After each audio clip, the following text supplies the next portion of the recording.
आम खबर आपको दें, पाकिस्तान स्टॉक मार्केट में जबरदस्त तेजी। 100 इंडेक्स दोबारा 65,000 की सतह उबूर कर गया। 370 पॉइंट्स इजाफे से मार्केट 650 और 17 पर ट्रेड कर रही है। अपडेट कर रहे हैं आपको, पाकिस्तान स्टॉक मार्केट में दोबारा जबरदस्त तेजी देखने में आई है।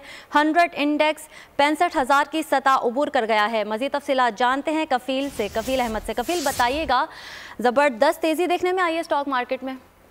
देखिए, मार्केट का आगाज हुआ था, हम एक बार फिर जो है वो मार्केट की जा रही है और मार्केट का जो है इंडेक्स है वो 65,000 की जैसा था उसको अबूर करने में एक बार फिर जो है वो बल्कि बहाल करने में कामयाब हो गया।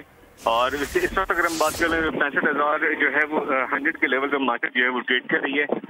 दूसरी जानब अगर हम बात करें डॉलर की, तो उसमें जो है वो 40 पैसे की कमी हुई है और डॉलर जो है 281.25 पैसे पर ट्रेड कर रहा है।